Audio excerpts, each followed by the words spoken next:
You may remember the little ribbon around the sapling that marks the halfway point of the backcountry.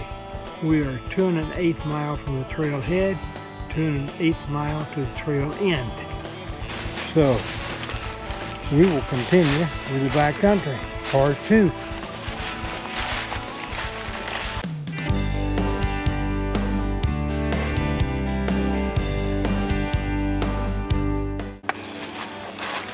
I think most of you know about what I'm getting ready to show you, but you'll see the double blaze on this particular tree. That's because this is a switchback. That is a hard turn, in this case to the left. And it's easy to see the blazes, obviously. Not so easy to see the trail, especially on a day like today after the leaves have fallen. So it's a nice reminder that look for a turn, as we're doing right here, as a matter of fact. When we were surveying this trail, we discovered this stack of stones, and that was indicative of the fact that this used to be farmland, because the farmers would move these stones as they discovered them and make the plowing much easier. You're not going to be able to see this very well, but if I walk perpendicularly off the trail, you can see some terracing, hopefully. The first one about 20 yards in front of us, the next one about 50, the next one about probably 75. And this was farmland. So it looks a little bit different today. It's fun to imagine what it must have looked like then. Back to the trail. Up on a ridge and you will see the 2 1/2 mile point.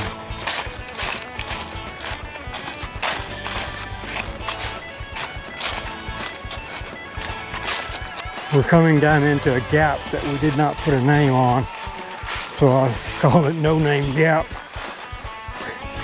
It has 2 small creeks, sort of muddy spots, to be honest with you. But we have some rock in here somewhere to cross them. In the spring, this is a pretty area. Right now, it looks like a little bit of a bog. I find this tree root system interesting. Hope you can see it well. This is No Name Gap. We're climbing up to the highest point on the trail itself. This is the highest point on the trail. No great significance other than it's the highest point on the trail. We're going to descend through a pine forest up on this ridge, and then I'll show you Boulder Ridge. We call this Boulder Ridge, and you will understand more why we call it that once we get down off the ridge. I'll show you the boulders.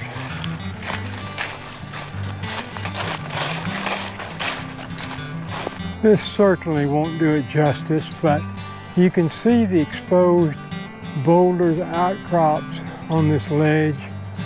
You may even be able to see the Boulder Ridge sign, or the back of it up there at the top. But I'm going to explain to you in just a minute how it is that we even found this place.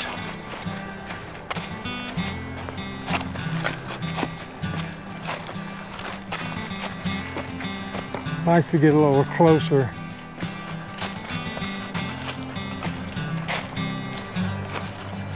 Go off the trail just a tad here to let you see this.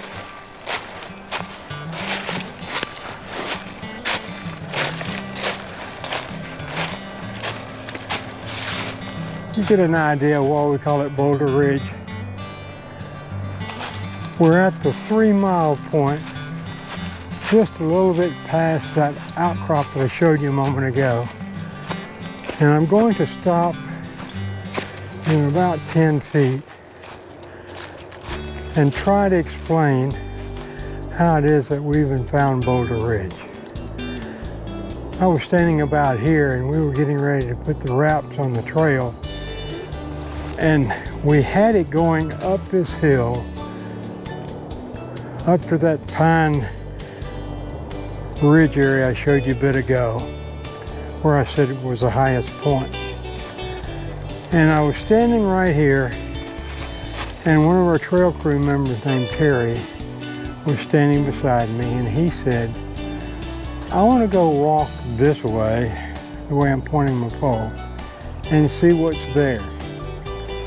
Now, I don't know that you can see this or not, but I'm looking at the end of a rock right there.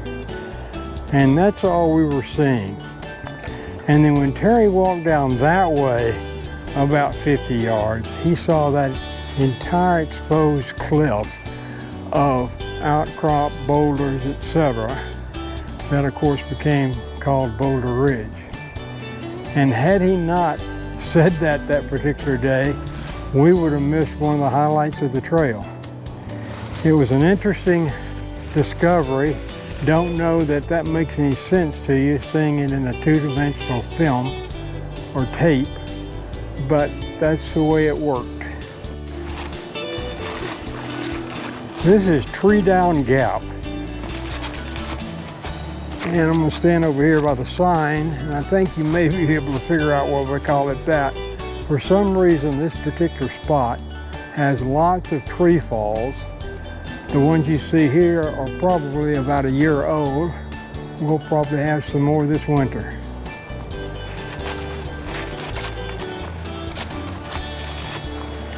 This is the largest creek that we'll cross on the trail. I'm going to try to give you a drone shot of this if I can get my drone out of the hospital.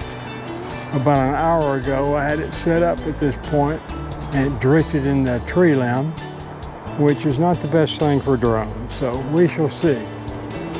But if I can't do that, you'll see this.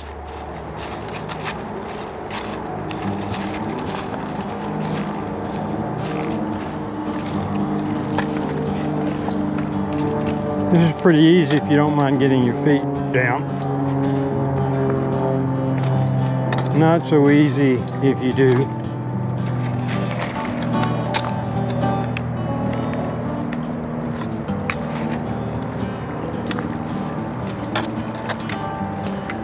There you go.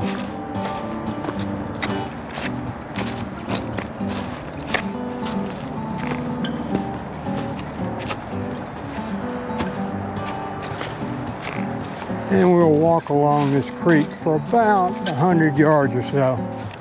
We're walking alongside the northern boundary of the preserve, and it is bounded by I-985, and you can probably see some traffic up there. Certainly you can hear some, more so in the wintertime than when the leaves are on the tree.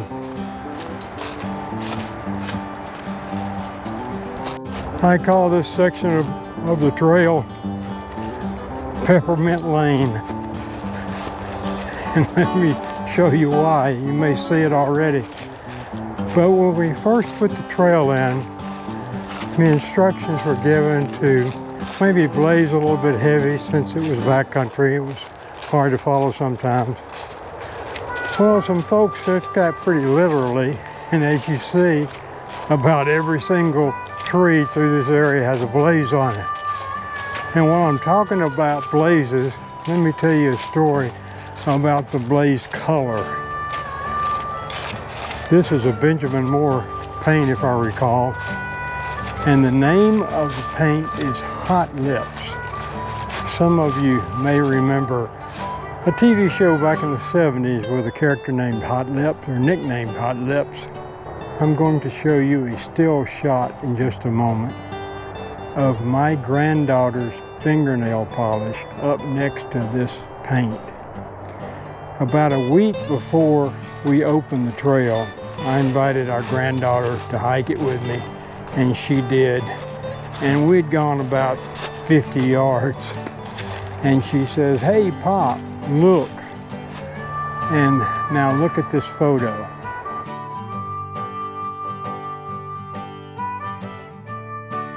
It's an absolute perfect match. Now think about how many shades of red, purple there are. And as you saw, her fingernail polish and this trail blaze color was identical. What are the odds of that? And as we finish Peppermint Lane, we're at the 3.5 mile point. As we make the last climb of any significance on backcountry, count with me the number of uprooted trees you see as we approach the top of the hill. And then I'll ask you a question. There's one straight in front of us. Here's two. There's three, small one.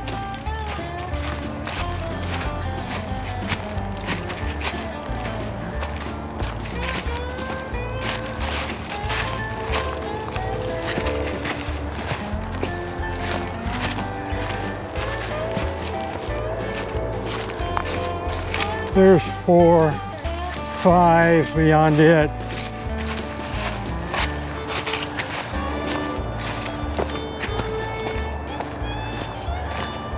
Seven straight in front of us. I guess I'd make that 6. 7 to the right. 8 beyond it. 9 to the left. And here's the question. Why did we name this ridge what we did? Answer might be pretty obvious.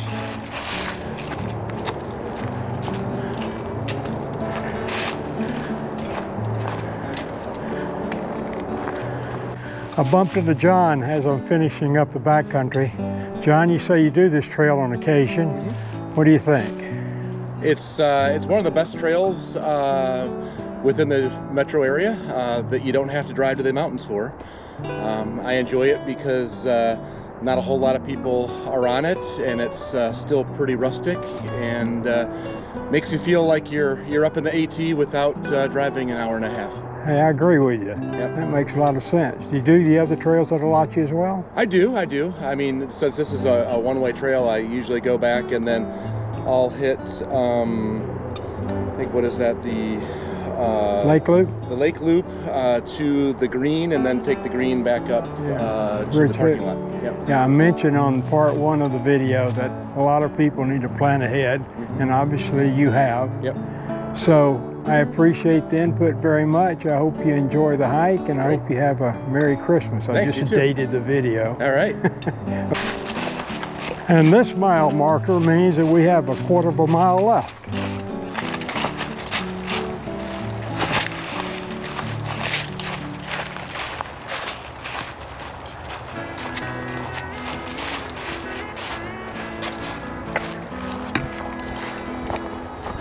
And we're coming into the end of backcountry. Just a hair over 4¼ miles. And I'll show you where we are.